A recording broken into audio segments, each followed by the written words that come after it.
இது வரைக்கும் பாருங்க 6ஆம் அதிபதி அவர் தான் வந்து லாபாதிபதி, 11ஆம் அதிபதியும் கூட.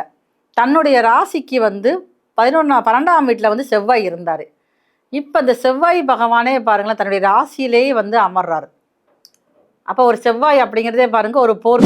ஆனால் இப்போ இந்த செவ்வாய் பகவான் வந்து தன்னுடைய ராசியிலே வந்து ஆகஸ்ட் 2 வந்து அமர்ந்தோன்னே பாருங்களேன், இந்த காலகட்டங்களில் இல்லைப்பா எதுனாலும் சரி இந்த பிரச்சனைக்கு ஒரு முடிவு கட்டியாகணும், எதுனாலும் சரி என்ன வந்தாலும் பார்த்துக்குருமோ, நம்மளும் எவ்வளோ நாள் தான் பொறுமையாக இருக்கணும் அப்படிங்கிற மாதிரி ஒரு எண்ணம் வந்து தீர்வு ஏற்பட்டு உடனடியாக பாருங்கள் அந்த பிரச்சனைக்கு ஒரு முற்றுப்புள்ளி வச்சோட தான் நிம்மதியாக. 11ஆம் அதிபதியான செவ்வாய் பகவான் அந்த ராசியில் இருக்கிறனால நிறைய மீனராசி பெண்களுக்கு 2ஆம் தரம் முதல் திருமணம் எனக்கு வந்து முடிஞ்ச ஒரு ஃபெயிலியர் ஆயிடுச்சு, ஏதோ ஒரு பிரச்சனை ஆயிடுச்சுன்னு சொல்லி 2ஆம் திருமணத்துக்காக எதிர்பார்த்துக்கிட்டு இருக்கி அப்படின்னு சொல்லக்கூடிய மீனராசி பெண்களுக்கு இந்த காலகட்டத்தில் அவங்களுக்கு மனசுக்கு பிடிச்ச மாதிரி ஒரு 2வது திருமணம் நடைபெறக்கூடிய வாய்ப்பு ரொம்ப அதிகமாக இருக்குது. சில பேருக்கு பாருங்கள் திருமணமே முடியக்கூடிய வாய்ப்புமே வந்து செவ்வாய் மிதுனத்தில் சந்திரிக்கும் காலகட்டத்தில் ரொம்ப அதிகமாகவே இருக்குது.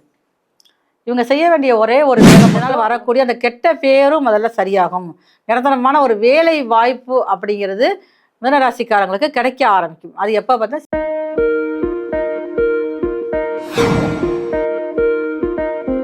இந்த பதிவை பார்த்துட்டு மறக்காம லைக் அண்ட் ஷேர் பண்ணி சப்ஸ்கிரைப் பண்ணுங்க. ஆர்த்தி விலாக் நேயர்கள் அனைவருக்கும் அன்பார்ந்த வணக்கம். இன்றைக்கு இந்த பதிவு உங்க கண்ணில் படுது அப்படின்னா நிச்சயமா இந்த ஆகஸ்ட் மாதத்திற்கான வெற்றி வாய்ப்பு உங்களை தேடி வந்திருக்கு, உங்க வாசலை வந்து தட்டி இருக்கு அப்படின்னு தான் நான் சொல்ல முடியும். ஏன்னா இன்றைக்கு நம்ம சந்திக்க இருக்கக்கூடிய நபர் நமக்கான இந்த செவ்வாய் பெயர்ச்சி ஆகஸ்ட் மாதத்துல எப்படி அமைய போகுது அப்படின்றத தெளிவா சொல்ல இருக்காங்க. இவங்க வந்து மலர் மருத்துவமாக இருக்கட்டும், இல்ல வாஸ்துவாக இருக்கட்டும், ஜோதிடமாக இருக்கட்டும், எல்லாவற்றிலும் கை தேர்ந்த ஒரு மருத்துவ ஜோதிடர் அப்படின்னு நம்ம சொல்லலாம். மரியாதைக்குரிய சங்கரேஸ்வரி அம்மா நம்மளுடைய விஜே ஆர்த்தி விலாகுக்காக இந்த செவ்வாய் பயிற்சி இந்த 48 நாள் ஆகஸ்ட் மாதம் எப்போ ஆரம்பிக்க போகுது, இந்த தருணத்துல எந்தெந்த ராசிக்காரர்கள் சாதக நிலை அடைய போறாங்க, பாதக நிலை அடைய போறாங்க, யார்கிட்ட பேச்சுல கவனமா இருக்கணும், இந்த விளக்கங்களை எல்லாம் நமக்காக வந்து சொல்ல காத்திருக்காங்க. நீங்க இந்த பதிவை பார்த்துட்டு இருக்கீங்க, நான் ரொம்ப நல்லா பேசக்கூடியவங்க அப்படின்னா நிச்சயமா மறக்காம இந்த பதிவை பாருங்க.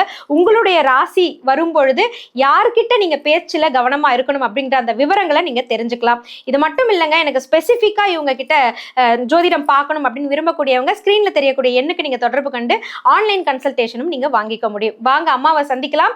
இந்த செவ்வாய் பயிற்சி உங்களுக்கு என்ன மாதிரியான சாதக பாதக நிலையை கொடுக்க போகுதுன்னு தெரிஞ்சுக்கலாம். வணக்கம் சங்கரேஸ்வரிமா. வணக்கம்மா, நல்லா இருக்கீங்களா? ரொம்ப நலமா இருக்கும். உங்களை பார்த்தோன்னா இன்னும் மன தைரியத்தோட நாங்க இருக்கோம். இந்த செவ்வாய் பயிற்சி ஆகஸ்ட் மாதம் வருது அப்படின்றத நான் சொன்னேன். அந்த விளக்கங்களை எங்களுக்காக எப்போ வருது, எப்போ முடியுது, இந்த விவரங்களை எங்களுக்காக சொல்லுங்களேன்.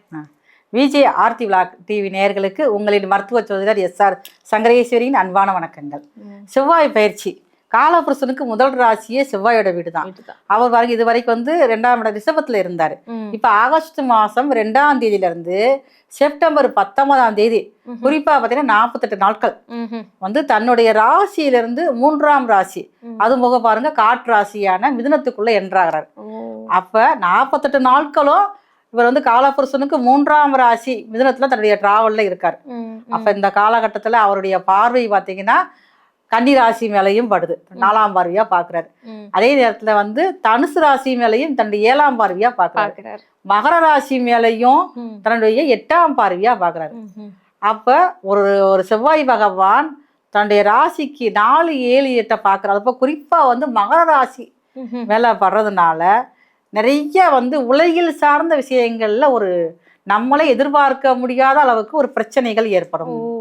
அது கூட பாருங்க நெருப்பினால் நிறைய வந்து காயம் படக்கூடியது, நிறைய இடங்கள்ல பாருங்கன்னா பூமி அதிர்வுகளோட ஏற்படும். அந்த மாதிரி ஒரு காலகட்டங்கள் தான் இந்த 48 நாட்களுமே வந்து இருக்க போகுது. இப்போ எல்லாருமே உலகத்துக்கே பாருங்க பொதுவா எல்லாருமே வந்து முருகர் வழிபாடு செய்யறது ரொம்ப நல்லது. இந்த 48 நாட்கள் 12 ராசிக்காரர்களுக்கும் இந்த செவ்வாய் பயிற்சி என்ன மாதிரியான சாதக பாதக நிலையை கொடுக்க போகுதுன்றதுதான் அடுத்து நம்ம விளக்கமா பார்க்க போறோம். பொறுமையும் அமைதியும் கொண்ட மிதுன ராசி அன்பர்கள் நிறைய பேரை நான் வந்து சந்திச்சிருக்கேன். என்னதான் பொறுமையா இருந்தாலும் பொறுமைக்கு சோதனை வரும் பொழுது வார்த்தைகள் தடிக்கும்னு சொல்லுவாங்க. ஆனா இந்த செவ்வாய் பயிற்சியில உங்களுடைய வார்த்தைகள் எப்படி இருக்கணும், நீங்க யார்கிட்ட கவனமா பேசணும் அப்படின்றத அம்மா கிட்ட கேட்டு தெரிஞ்சுக்கலாம். அம்மா, மிதுன ராசி அன்பர்களுக்கு இந்த செவ்வாய் பயிற்சி எப்படிமா அமையுது? மிதுன ராசி நேயர்களுக்கு இது வரைக்கும் பாருங்க 6ஆம் அதிபதி அவர் தான் வந்து லாபாதிபதி, 11ஆம் அதிபதியும் கூட. தன்னுடைய ராசிக்கு வந்து 12ஆம் வீட்டில் வந்து செவ்வாய் இருந்தார். இப்போ இந்த செவ்வாய் பகவானே பாருங்களேன் தன்னுடைய ராசியிலேயே வந்து அமர்றாரு. அப்போ ஒரு செவ்வாய் அப்படிங்கிறதே பாருங்க ஒரு போர்க்கிரகம் தான். அப்போ இந்த மிதுன ராசிக்காரங்க ஒவ்வொருத்தருமேவும் இது வரைக்கும் வந்து பல விஷயங்களில் வந்து பொறுமையாக இருந்திருப்பாங்க. எதுனாலும் போனால் போகட்டும், எதனாலும் பேசட்டும், நம்ம வழியை பார்ப்போம் அப்படிங்கிற மாதிரி ஒரு சில விஷயங்களில் வந்து எதையும் கண்டும் காணாமல் இருந்திருப்பாங்க. அதாவது பாருங்க எதிரிகள் சம்மந்தப்பட்ட பிரச்சனைகள்ல.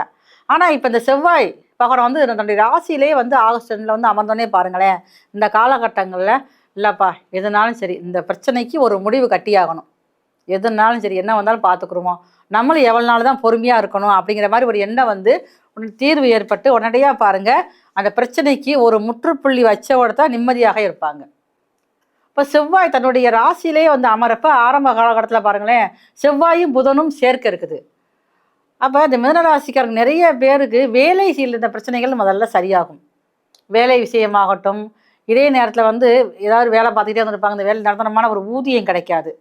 அவங்களுக்கு எல்லாத்துக்குமே பாருங்கள் இந்த செவ்வாய் பயிற்சி காலங்களில் செவ்வாய் மிதுனத்தை சந்தரிக்கும் காலகட்டத்தில் நிறைய நிரந்தரமான வேலை வாய்ப்பு, இவங்க வேலைக்கு ஏற்ற ஒரு ஊதியம், ஒரு இடமாட்டம், ஒரு மதிப்பு, மரியாதை இவங்க எங்கே வேலை பார்க்குறாங்களோ அந்த இடங்கள்ல இவங்களுக்கு வந்து கிடைக்க ஆரம்பிக்கும். நிறைய மிதுன ராசிக்காரங்களுக்கு செவ்வாய் அப்படிங்கிறவர் வந்து ஒரு மங்களகாரகர் கூட. அப்போ செவ்வாயை தன்னுடைய ராசியில் வந்து உட்கார்றப்ப இந்த மிதுன ராசியை சேர்ந்த பெண்களுக்கு திருமணம் இது வரைக்கும் ஆகாமல் தடையாகிக்கிட்டு சொல்லக்கூடிய திருமணம் ஆகக்கூடிய வாய்ப்பு வந்து ரொம்ப அதிகமாக இருக்குது.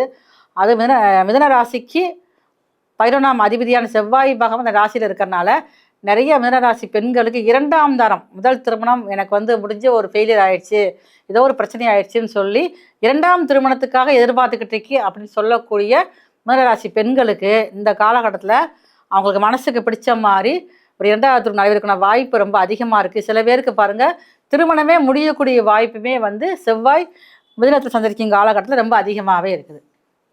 இவங்க செய்ய வேண்டிய ஒரே ஒரு வேலை மட்டும், இவங்க வந்து வேலை பார்க்குற இடத்துல மட்டும் சக நண்பர்கள் சக ஊழியர் இருப்பாங்கள்ல அவங்ககிட்ட மட்டும் எந்த ஒரு பிரச்சனையையும் பற்றி எந்த ஒரு விஷயத்தையும் பற்றி தன்னுடைய வாயை வந்து திறக்கவே கூடாது. தன்னுடைய நண்பன் தானே நம்ம சொல்லிடுவோமே, ரொம்ப நமக்கு மனசுக்கு பிடிச்சமான ஒரு ஃப்ரெண்டு தானே பேசுவோம் அப்படின்னு சொல்லி இவங்க சொல்லிட்டாங்க அப்படின்னா வீட்டு விஷயமாகட்டும் இல்லை அந்த கம்பெனி சம்மந்தப்பட்ட விஷயமாகட்டும் இருந்தாலே அந்த விஷயம் இவளுக்கே வந்து பெரிய ஒரு இதாக மாறக்கூடிய வாய்ப்பு ரொம்ப அதிகமாக இருக்குது. அதனால் வந்து வேலையிலையும் பாருங்கள் அதிகமான ஒரு மன அழுத்தம் ஏற்பட்டு அந்த வேலையிலேருந்து விலகக்கூடிய வாய்ப்பு ரொம்ப அதிகமாக இருக்குது. மிதுனராசிக்காரங்க யார்கிட்ட வாயை திறக்கக்கூடாது அப்படின்னு பார்த்தீங்கன்னா தன்னுடைய சக ஊழியர்கள் சக நண்பர்கள்ட்ட ரொம்ப ரொம்ப வந்து வார்த்தையை ரொம்ப வந்து கட்டுப்படுத்தி காப்பாற்ற வேண்டும். எந்த ஒரு விஷயத்தையுமோ வேலை பற்ற ரகசியத்தை கூட சொல்லித்தரக்கூடாது. இவங்க வந்து சில பேர் வந்து மிதுனராசிக்காரங்களுக்கு ஒரு வேலைக்கு புதுசாக ஆள் வந்தாங்கன்னா இவங்க தான் இவங்களா போய் வாலண்டியராக போய் மாட்டி சொல்லிக் கொடுப்பாங்க, இதை பண்ணு அதை பண்ணு. ஏன்னா இவங்க தான் முன்னாடி இந்த கம்பெனியில் வேலைக்கு சேர்ந்து வேலை பார்த்துக்கிட்டு இருப்பாங்க. அப்போ முன்னாடி அங்கே உள்ள நபர்களை பற்றி இவங்க சில விஷயங்கள் சொல்லுவாங்க, இது வந்து அட்வைஸ் மாதிரி சொல்லுவாங்க. அப்படி சொன்னாலும் அந்த விஷயம் வந்து நெகட்டிவாக மாறி இவங்களுக்கே பிரச்சனையை கொடுக்கக்கூடிய அமைப்பாக இருக்கிறதுனால இந்த மிதுனராசிக்காரங்க ஒவ்வொருத்தருமே வந்து தான் வேலை பார்க்குற இடத்துல ரொம்ப வந்து தன்னுடைய வாக்கை வந்து பெரும்பாலும் கட்டுப்படுத்தி வச்சுக்கணும். அப்போ தான் வேலையில் நிரந்தரமான ஒரு பண வருமானமும் ஒரு நிரந்தரமான ஒரு வேலை வாய்ப்பும் இந்த மிதுனராசிக்காரர்களுக்கு இருக்கும். அப்போ இவங்களால ஒரு விஷயம் மட்டும் தெளிவாக வந்து பண்ணாங்கன்னா போதும். இவங்க ஊரில் இருக்கக்கூடிய ஆஞ்சநேயருக்கு வந்து சனிக்கிழமை காலையில் போய் அவருக்கு வந்து பிடிச்சது வந்து பெரும்பாலும் பாருங்கள் உளுந்த வடை மாலை வந்து சாத்துவாங்க. உளுந்த வடை 1 2 இல்லைன்னா உளுந்த வடை முடிஞ்சால் சின்ன சின்ன உளுந்த வடையாக போட்டு அந்த மாலையை சாட்டி வழிபாடு செஞ்சுட்டு திருப்பி அந்த மாலையை வாங்கி அங்கே வரக்கூடிய ஒரு பக்தர்களுக்கு வந்து அதை கொஞ்சம் கொஞ்சம் தானம் கொடுத்தாங்க அப்படின்னா இந்த மிதுனராசிக்காரன் தன்னுடைய வார்த்தையால் தன் வேலை பார்க்கும் இடத்தில் வரக்கூடிய அந்த பிரச்சனைகள் சரியாகும். இதனால் வரக்கூடிய அந்த கெட்ட பேரும் முதல்ல சரியாகும். நிரந்தரமான ஒரு வேலை வாய்ப்பு அப்படிங்கிறது மிதுனராசிக்காரங்களுக்கு கிடைக்க ஆரம்பிக்கும். அது எப்போ பார்த்தா ரொம்ப அழகா எடுத்து சொல்லியிருக்காங்க. நிச்சயமா இந்த பரிகார நிலையை நீங்க பின்பற்றி பாருங்க. மிதுனராசி அன்பர்கள் இதுவரைக்கும் நீங்க பட்ட கவலைகளுக்கெல்லாம் நிச்சயமா இந்த செவ்வாய் பயிற்சியில ஒரு நல்ல பலன் கொடுக்கட்டும். மனம் நிறைந்த வாழ்த்துக்கள்.